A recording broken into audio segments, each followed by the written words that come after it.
पांडे पाटिल, हरियाणा में बहुत बड़ा थ्रेट है क्या आपके लिए चंद्रशेखर? ये जो दो दलित कॉर्नर्स हैं, मायावती जो एक तरीके से री इवॉल्व होने की कोशिश कर रही है, और चंद्रशेखर आजाद नया नया दलितों का एक चेहरा, ये दोनों बड़ी थ्रेट है। भूपेंद्र सिंह हुड्डा भी कह रहे हैं। आईएनएलडी लेकर चली गई बीएसपी को और जेजेपी लेकर चली गई आजाद समाज पार्टी को।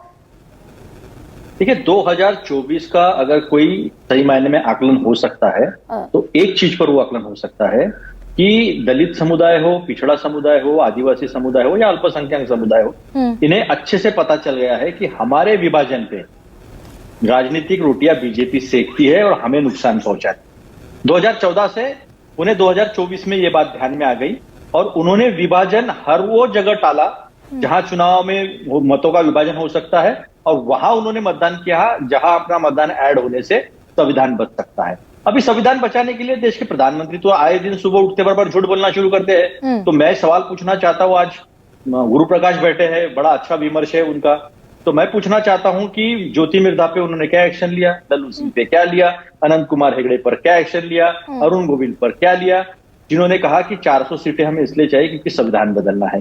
क्या बीजेपी ने एक्शन लिया जब मोहन भागवत जी ने बिहार में कहा था कि समीक्षा होनी चाहिए? इसके पहले अडवाणी जी ने भी कहा था, और उनकी विचारधारा है। नहीं, उसका तो देखिए, उसका डेंट हो गया अतुल। लेकिन ये बताइए, ये जो बीएसपी और एएसपी, दो नए प्लेयर आपके सामने, दो नए गठबंधन, जो आपने उम्मीद नहीं की होगी कि भाई BSP less little known player है, हरियाणा में जाकर चुनाव लड़ेगी क्या? आजाद पार्टी, चंद्रशेखर आजाद को ठीक से कोई नहीं जानता, वो वहां चुनाव लड़ेंगे जाकर।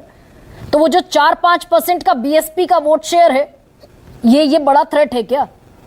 महाराष्ट्र में भी चुनाव लड़े ना वो, किसने कहा आपको नहीं लड़े?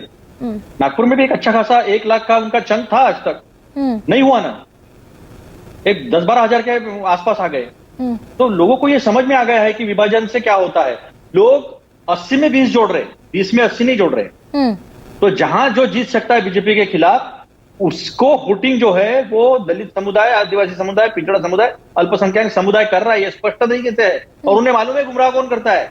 समरसता कहते हैं, समानता कहने से कतराते हैं। नहीं तो आप राज्यपाल बना देंगे, राष्ट्रीय अध्यक्ष बना देंगे दलित को, आप दलित प्रधानमंत्री और दलित मुख्यमंत्री क्यों नहीं बना सकते? कर दीजिए हरियाणा में ऐलान की कुमारी सैलजा होंगी दलित मुख्यमंत्री। देखिए, सुशील कुमार शिंदे जी हमारे यहाँ दलित मुख्यमंत्री हुए। हमारे पार्टी के राष्ट्रीय अध्यक्ष नामांकित नहीं, चुनकर आए हैं खड़गे जी, चुनकर। नहीं तो कह दीजिए ना कुमारी सैलजा। मायावती ने प्रहार किया भाई आप पर कि राज्यपाल बना देगी कांग्रेस, प्रधानमंत्री नहीं बनाएगी। शैलजा जी जो है वो हमारी बहुत सम्मानित और वरिष्ठ नेता है, और जो संभावित पद है वो सारे पद जो है उनको मिले हैं। मैं महाराष्ट्र की बात बताता हूँ, 2014 के बाद बड़ी किल्लत होंगे क्या अतुल, अगर कुमारी सैलजा को आप प्रोजेक्ट कर दें? देखिए, आपने उन्होंने प्रहार किया, आपने बता दिया, हमने क्या किया वो भी तो बताने दीजिए ना।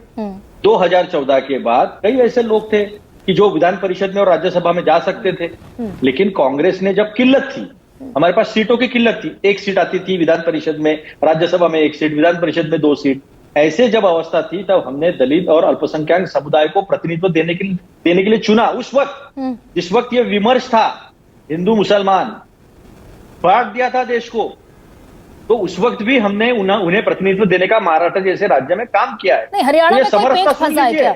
हरियाणा में कुमारी सैलजा को प्रोजेक्ट नहीं कर सकते आप भाई? बीएसपी थ्रेट दिख रही है। हमारी वरिष्ठ कुमारी सैलजा जी हमारी वरिष्ठ नेता है। कांग्रेस का ये नेचर नहीं रहा है चुनावों में किसी चेहरे के ऊपर चुनाव लड़ने का। महाराष्ट्र में भी नहीं हो पा रहा है। हमारे उद्धव ठाकरे जी ने कई बार ये कोशिश की है कि चेहरे पे चुनाव लड़ते हैं। हमने कहा हम कभी चेहरे पे चुनाव नहीं लड़े हैं। शैलजा जी हमारी सम्मानित नेता है।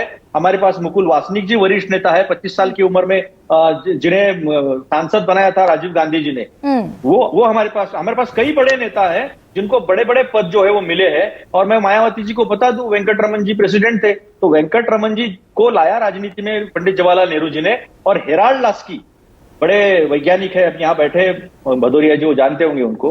हेराल्ड लास्की जी के पास उन्होंने उनको रिकमेंड किया था। बाद में वो एम्बेसडर बने, रिप्रेजेंटेटिव बने, देश के उपराष्ट्रपति बने, राष्ट्रपति बने। तो जहां नारायणन क्या उसके बावजूद आप गलत नाम ले उसके रहे हैं। बावजूद हाँ, हाँ, एक हाँ, सेकंड, मैं ये माफी दलितों चाहता का हूं। रिप्रेजेंटेशन बराबर है। भाई 2024 में आज जुटा ना आपके साथ दलित।